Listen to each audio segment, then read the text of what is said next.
வணக்கம். இன்னைக்கு என்ன பேச போறேன்னா, இன்னைக்கும் தலைவர் பத்தி தான் பேச போறேன். ஆல்ரெடி ஒரு பதிவு போட்டிருந்தேன். நம்மளுடைய அம்பானி அவர்களுடைய இல்ல திருமண விழாவில் நம்மளுடைய தலைவர் ஒரு டான்ஸ் ஆடினாரு. அதை பத்தி நிறைய பேர் நெகட்டிவ் கமெண்ட்ஸ்லாம் கொடுக்குறாங்க அப்படின்னு சொல்லிட்டு அதுக்காக ஒரு வீடியோ போட்டிருந்தேன். ஆனால் இது எதுக்கு அப்படின்னா, அந்த நெகட்டிவ் கமெண்ட்ஸில் 1-2 கமெண்ட் ரிப்பீட்டடாக வந்துட்டே இருந்தது. ஸோ அந்த கமெண்ட்டுக்கு ஒரு சில பதில்கள் சொல்லலாம் அப்படின்னு சொல்லிட்டு. இதில் என்ன மெஜாரிட்டி என்ன கேட்டாங்க அப்படின்னா, அங்கே போய் இவர் டான்ஸ் ஆடுறாரு, ரசிகர்கள் வீட்டுக்கெல்லாம் டான்ஸ் ஆடலையே, ரசிகர்கள் வீட்டு கல்யாணத்தில் டான்ஸ் ஆட மாட்டேங்கிறாரே அப்படின்னு சொல்லிட்டு கேட்குறாங்க. இதில் லாஜிக்காக நீங்கள் யோசித்து பார்த்தீங்கனாலே உங்களுக்கு தெரியும், இது நாட் பாசிபிள் அப்படின்னு. அதாவது அவரை பொறுத்தளவுக்கு நான் சொல்லலை, அவர் ஒரு பெரிய நடிகர், அவரை நம்ம வீட்டு கல்யாணத்துக்கு டான்ஸ் ஆடலாம் சொல்ல முடியாது, அந்த மாதிரி நான் சொல்லலை. நம்ம சைட்லேருந்தே பார்ப்போமே, இப்போ நம்மளாம் ஒரு மிடில் கிளாஸ் ஃபேமிலியில் தான் இருக்கோம். நம்மளுக்கு தலைவரை ரொம்ப பிடிக்கும்னு வச்சுக்கோங்க, கேட்குறவங்களுக்கு ஹேட்டர்ஸ்க்கு பிடிக்காது, இருந்தாலும் பிடிச்ச மாதிரி பேசுவாங்க, இருந்தாலும் அவங்களுக்கு சேர்த்தே பதில் சொல்லுவோம். இப்போ நம்ம தான் கூப்பிடுறோம் நம்ம வீட்டு கல்யாணத்துக்கு, சரி வந்தாங்க, தலைவர் வந்துட்டு போனால் நம்ம கல்யாண வீடு நம்ம சாதாரணமாக ஆகிற செலவை விட நம்மளுக்கு எவ்வளோ செலவு அதிகமாகும் அப்படிங்கிறது கொஞ்சம் யோசித்து நீங்கள் இந்த கேள்வி கேட்கணும். இப்போ தலைவர் வர்றாரு அப்படின்னா, அவர் வந்துட்டு போகிறது வரைக்கும் அவருக்கு உண்டான அந்த பாதுகாப்பு, அந்த பந்தோபஸ்து ஏற்பாடுகள் எல்லாமே நம்ம சிறப்பாக செஞ்சுருக்கணும். அதுக்கு உண்டான செலவு நம்ம தான் பண்ணணும். கல்யாண வீட்டுக்காரங்க யார் கல்யாணம் நடத்துகிறாங்களோ அவங்க தான் பண்ணணும். அது மட்டும் கிடையாது, அவர் போகிறதா இருந்தால் அவர் மட்டும் போக மாட்டார். அவர் வர தகவல் கிடைச்சிது அப்படின்னு சொன்னால் சுற்றி இருக்கிற நிறைய பேர் அவரை பார்க்குறதுக்காகவே நம்ம கல்யாண வீட்டுக்கு வருவாங்க. யார் யார் வராங்க, யார் யார் போகிறாங்க, நம்ம லிஸ்ட் எடுத்து உள்ளே அலோவ் பண்ணதுக்கெலாம் அங்கே இடமே இருக்காது. அப்போது எல்லாம் வர்ற எல்லாருமே நம்ம வீட்டில் கல்யாண சாப்பாடு சாப்பிட்டாங்க அப்படின்னு சொன்னால் சாப்பாட்டு செலவு நம்மளுக்கு எக்கச்சக்கமாக எகிரி போயிடும். அதை நம்ம கண்ட்ரோல் பண்ணவே முடியாது. ஒரு மிடில் கிளாஸ் ஃபேமிலினால இதெல்லாம் சமாளிக்க முடியுமா அப்படின்னு கேட்டால் கண்டிப்பாக முடியாது. அவர் போகிறாரு அப்படிங்கிறனா அந்த செலவை நம்மளால் சமாளிக்க முடியுமான்னா முடியாது. அவர் வர்றதுக்கு தயாராக தான் இருப்பார். நீங்கள் ரொம்ப முட்டி மோதி கேட்டிங்கன்னா கண்டிப்பாக வர்றதுக்கு தயாராக தான் இருப்பார். ஆனால் அவர் போகிற செலவை சமாளிக்கக்கூடிய அளவுக்கு நம்மளுக்கு பொருளாதாரம் பத்தாது. இது நீங்கள் கேட்குறது சுலபமாக கேட்டுடலாம். ஒரு ரசிகர் வீட்டுக்கு இவர் வரமாட்டேங்கிறாரு, ரசிகர் வீட்டு கல்யாணத்தில் டான்ஸ் ஆட மாட்டேங்கிறாரு அப்படின்னு சொல்லி சுலபமாக கேட்டுடலாம். இன்னொன்று என்ன அப்படின்னா, அம்பானியுமே இவருடைய ஃப்ரெண்டு தான், 2 பேருமே ஃப்ரெண்ட்ஸு தான். அப்போ ஃப்ரெண்ட்ஸாக இருக்கும் பொழுது ஒரு ஃப்ரெண்டோட வீட்டு கல்யாணத்துக்கு போய் டான்ஸ் ஆடுறது அப்படிங்கிறது அவங்கள பொறுத்தளவில் அது பெரிய விஷயம் இல்லை. நம்மளுக்கு என்ன தோணுன்னா, அவங்க அங்கே வடநாட்டு சைடு போய் ஆடிட்டாங்களே, அங்கே ஹிந்தி பேசுகிறவங்களுக்கு சப்போர்ட் பண்ணுறாங்களே, அங்கே அந்த ஃபங்க்ஷனில் போய் இவர் கலந்துக்கிட்டாரு அப்படிங்கிற மாதிரி தோணலாம். இன்னொன்று என்ன சொல்கிறாங்க அப்படின்னா, இந்த நடிகர்கள்லாம் போகலையே, இவர் மட்டும் ஏன் போனார் அப்படின்னு சொல்லிட்டு அது ஒரு பெரிய கொஸ்டினாக கேட்குறாங்க. மற்றவங்களுக்குலாம் அழைப்பு வரல அதனால போகல, இவருக்கு அழைப்பு வந்தது அதனால போனார், அவ்வளோதான் விஷயம். மற்றவங்கள கம்பேர் பண்ணி அவங்கெல்லாம் பார்த்தீங்களா நேர்மையாக இருக்கிறாங்க, அவங்கெல்லாம் தமிழர்களின் மானத்தை காப்பாற்றுகிறார்கள் அப்படிங்கிற அளவுக்கெல்லாம் கமெண்ட் பண்ணியிருக்காங்க. அதாவது அவங்க போகலையாம் அம்பானி கல்யாணத்துக்கு இவங்கெல்லாம் இந்த நடிகர்கள்லாம் போகலை, இந்த நடிகர்கள்லாம் போகாமல் இருக்கிறதுனால இவங்க தான் தமிழர்களின் என்ன சொல்கிறது, தமிழர்களின் கௌரவத்தை காப்பாற்றியிருக்காங்க அப்படி இப்படின்னு நிறைய கமெண்ட்ஸ் வந்தது. உண்மையிலேயே அவங்களுக்குலாம் அழைப்பு வரலை, அதுதான் உண்மையான ஒரு விஷயம். இவருக்கு என்ன சொல்கிறது, ஒரு லெவலுக்கு மேலே போயிட்டார் தலைவர். அதாவது என்ன சொல்கிறது, தமிழ்நாடு அளவில் இருந்து உலக அளவில் ஃபேமஸ் ஆகி அதெல்லாம் தாண்டி இந்திய அளவில் பார்த்தா முக்கியமான பிரமுகர்கள் லிஸ்ட்டில் தலைவருக்கு இப்போ இடம் இருக்குது. அதனால தான் பிரதமருடைய பதவியேற்பு விழாவிலிருந்து இப்போ அம்பானி வீட்டு கல்யாணத்து வரைக்கும் இவரை எல்லாரும் மதித்து கூப்பிடுறாங்க அப்படின்னு சொன்னால் அந்த அளவுக்கு இவருடைய தரம் உயர்ந்திருக்கு அப்படின்னு தான் நான் சொல்கிறேன். அதாவது என்ன அப்படின்னா, இந்திய அளவில் இருக்கக்கூடிய எல்லாருக்குமே இவரை ஓரளவுக்கு பிரபலமாக தெரிஞ்சு வச்சுருக்காங்க. மற்ற நடிகர்கள் கூட கம்பேர் பண்ணும்போது இவர் கொஞ்சம் ஜாஸ்தியாக இருக்கார், அவ்வளோதான். அப்படி இருக்கிறதுனால தான் பிரதமர் கூட அவருடைய பதவியேற்பு விழாவுக்கு அழைப்பு விடுத்திருந்தார். வேற யாருக்கும், வேற எந்த நடிகருக்குமே பிரதமருடைய பதவியேற்பு விழாவுக்கு அழைப்பு வந்ததாக எனக்கு தெரியலை. இவருக்கு வந்திருக்கு அப்படின்னா இவர் அந்த அளவுக்கு கான்டாக்ட்ஸ் வச்சிருக்காரு அப்படின்னு அர்த்தம்.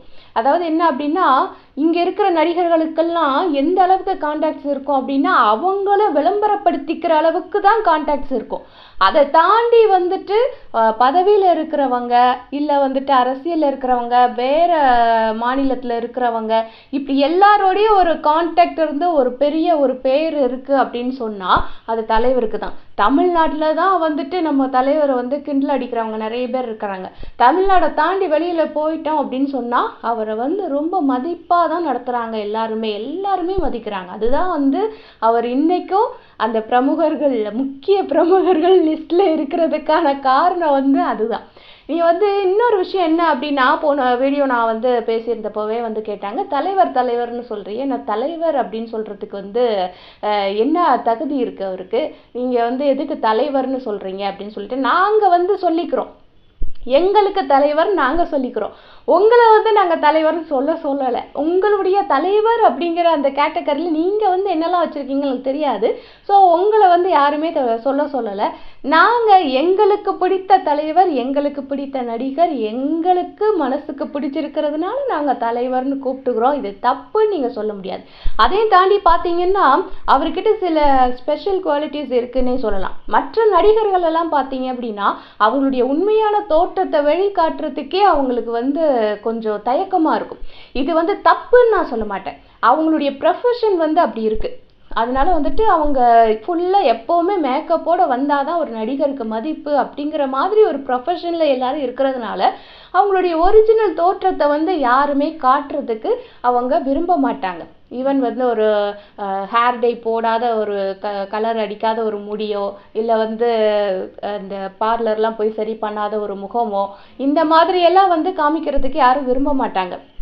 அதையும் தாண்டி இவர் வந்து தலை வந்து வழுக்க விழுந்தா கூட நான் இப்படிதான் இருப்பேன், நான் என்னுடைய உண்மையான தோற்றம் இதுதான், நான் இப்படிதான் இருப்பேன், செயற்கையா இருக்க நான் விரும்பலை அப்படிங்கிறத வந்துட்டு அவர் தைரியமா பண்றாரு இல்லையா.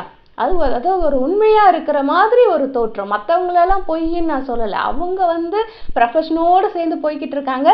இவர் அதுலேருந்து கொஞ்சம் விலகி ப்ரொஃபஷன்னா நான் கேமரா முன்னாடி மட்டும் மேக்கப் போட்டுக்கிறேன், மித்த நேரம் நானா இருந்துக்கிறேன், அதை நீங்கள் ஏற்றுக்கிறதுனா ஏற்றுக்கோங்க அப்படின்னு சொல்கிறாருல. உச்சக்கட்ட கர்வம் அப்படிங்கிறது அதுதான்.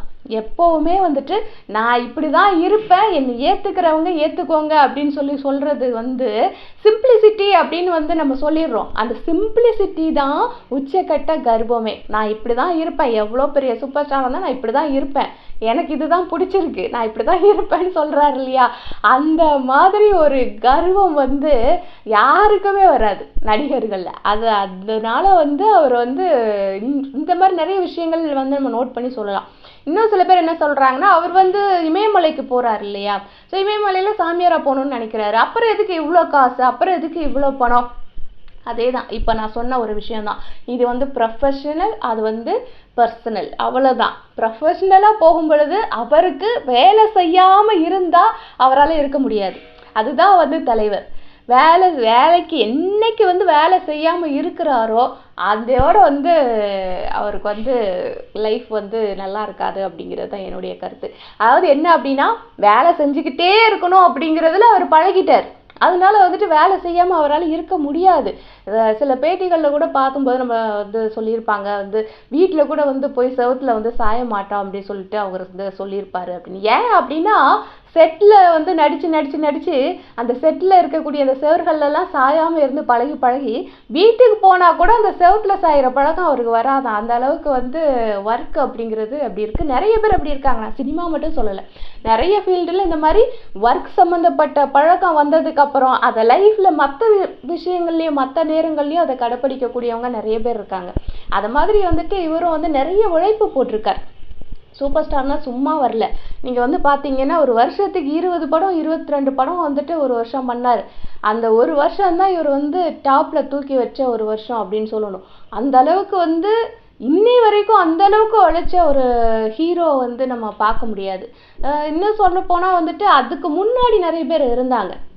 நாகேஷ் அவர்கள் எல்லாம் சொல்லும்பொழுது ஒரு ஸ்டூடியோவாக ஒரே நாளில் வந்து ஒரு 4-5 ஸ்டூடியோவில் போய் ஒர்க் பண்ணுற அளவுக்கு வந்து அவங்க பிஸியாக இருந்தால் கூட இவருக்கு வந்து பார்த்தோம் அப்படின்னா அப்போ ஆரம்பித்த ஓட்டம் இன்னும் ஓடிக்கிட்டு இருக்காரு. நிறைய பேருக்கு வந்து இந்த நெகட்டிவ் கமெண்ட்ஸ் வர்றதுக்கு முக்கியமான காரணமே அதுதான். என்ன ஒரு 10 வருஷம் மனுஷன் வந்து நம்பர் 1 இருந்தானா அதோட வந்து ரிட்டையர் ஆகி போயிடணும்.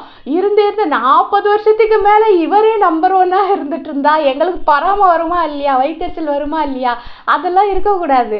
இருந்தீங்கன்னா ஒரு 10-15 வருஷம் இருந்தீங்கன்னா அதோட ரிட்டையர் ஆகி போயிடணும். அப்படிங்கிறதுனால தான் வந்து நிறைய பேருக்கு அந்த நெகட்டிவ் கமெண்ட்ஸ் வர்றதுக்கு காரணமே முக்கியமான காரணம் அதுதான். இவர் இவ்வளோ பணம் வச்சிருக்காரு, இவர் பேர் புகழ் அந்தஸ்து இருக்கு, பெரிய மனுஷனா இருக்கிறாரு அப்படிங்கிறதுனால வர்ற பொறாமையை விட இவர் இன்னும் ரிட்டையர் ஆகலையே அப்படிங்கிறதுனால வர்ற பொறாமை தான் வந்து அதிகமாக இருக்கு. அதனால வந்துட்டு ஹேட்டர்ஸ் சொன்ன சில கமெண்ட்ஸுக்கு தான் வந்து நான் ரிப்ளை பண்ணணும் அப்படின்னு நினச்சேன். இன்னும் நிறைய கமெண்ட்ஸ் இருக்கு. அதாவது என்ன சொல்றது, இவருடைய பொண்ணோட வாழ்க்கையை காமிச்சு இவரை வந்து குத்தி காமிச்சு பேசுறது நிறைய வீடுகளில் வந்து இது இருக்குங்க. டிவோர்ஸ் அப்படிங்கிறது வந்து தலைவர் வீட்டில் மட்டும்தான் இருக்குன்னு சொல்ல முடியாது. இந்த ஜென்ரேஷனில் நீங்கள் பார்த்தீங்கன்னா எல்லா ஃபேமிலியிலும் யாராவது ஒருத்தர் டிவோர்ஸ் பண்ணிட்டு தான் இருக்கிறாங்க. எல்லா ஃபேமிலியிலையும் இருக்கிறாங்க, சரிங்களா? எங்கள் ஃபேமிலியிலையும் இருக்குது, அதனால தான் சொல்கிறேன். ஸோ எல்லா ஃபேமிலியிலையும் இருக்கிறாங்க. அதை குத்தி காமிச்சு அந்த பொண்ணுடைய தகப்பனை வந்து நம்ம தரம் தாழ்த்தி பேசுவோம் அப்படின்னு சொன்னால் அதை விட முட்டாள்தனம் வேறு எதுவுமே இருக்க முடியாது. ஏன்னா வந்து இப்போ இருக்கிற காலகட்டம் நம்மளுக்கு தெரியும் என்ன மாதிரியான ஒரு காலகட்டத்தில் இருக்கிறோம், என்ன மாதிரியான ஒரு திருமண வாழ்க்கை அப்படிங்கிறது எப்படி போயிட்டு இருக்கு, இதெல்லாமே நம்மளுக்கு தெரியும். தெரிஞ்சிருந்தும் கூட அவங்க பொண்ணுடைய வாழ்க்கையை சுட்டி காமிச்சு அதனால இவரை குறை சொல்றது வந்து அடி முட்டாள்கள் தான் அந்த மாதிரியான வேலையெல்லாம் செய்வாங்க. ஸோ அதெல்லாம் வந்துட்டு பண்ணக்கூடாது. எல்லார் வீட்லேயும் இருக்கிற ஒரு பிரச்சனை. அதை வச்சு வந்து ஒருத்தரை வந்து மட்டம் தட்டி பேசுகிறேன்னா உங்கள் மனசில் எந்த அளவுக்கு வன்மம் இருக்கும் அப்படிங்கிறதெல்லாம் வந்துட்டு தெரிஞ்சிக்க முடியுது. இருந்தாலும் வந்துட்டு ஒன்றும் சொல்ல முடியாது. ஏன்னா வந்துட்டு அவங்கள நம்ம பதில் வேணால் சொல்லலாம். இப்படி ஒரு கமெண்ட் பண்ணால் அதுக்கு ஒரு பதில் சொல்லலாம். அவங்கள போய் திருத்தலாம் நம்மளால முடியாது. திருடனாய் பார்த்து திருந்தாவிட்டால் திருத்தை ஒழுக்க முடியாது. அதுதான் வந்துட்டு இந்த ஹேட்டர்ஸ்க்கும் அவங்களா பார்த்து இது வந்து நம்ம செய்கிறது சரியில்லை அப்படின்னு அவங்களா ஃபீல் பண்ணி திருந்தினாதான் உண்டு. நம்மளால் வந்து திருத்த முடியாது. ஸோ இதே மாதிரி தான் அந்த 4-5 கமெண்ட்ஸ் வந்து எனக்கு ரொம்ப ஒரு இதாக இருந்துச்சு. சரி, அதை நம்ம ஷேர் பண்ணிக்கலாம், அதுக்கு ஒரு பதில் சொல்லலாம் அப்படின்னு தோணுச்சு. அதனால தான் வந்து இந்த வீடியோ வந்து பண்ணேன். ஸோ இந்த வீடியோ பிடிச்சிருந்தா லைக் பண்ணுங்கள், ரொம்ப பிடிச்சிருந்தா ஷேர் பண்ணுங்கள். அண்ட் இந்த தகவல் குறித்தோ தலைவர் குறித்தோ ஏதாவது சொல்லணும்னு நினச்சிங்கன்னா கமெண்ட் செக்ஷனில் மறக்காமல் சொல்லிட்டு போயிருங்க. அப்புறம் நான் எப்பவுமே சொல்கிற மாதிரி நம்மளுடைய இந்த வெட்டி பேஜ் சேனலை மறக்காமல் சப்ஸ்கிரைப் பண்ணிடுங்க. ஓகேவா? அடுத்த வீடியோவில் சந்திக்கிறேன். அது வரை பாய்.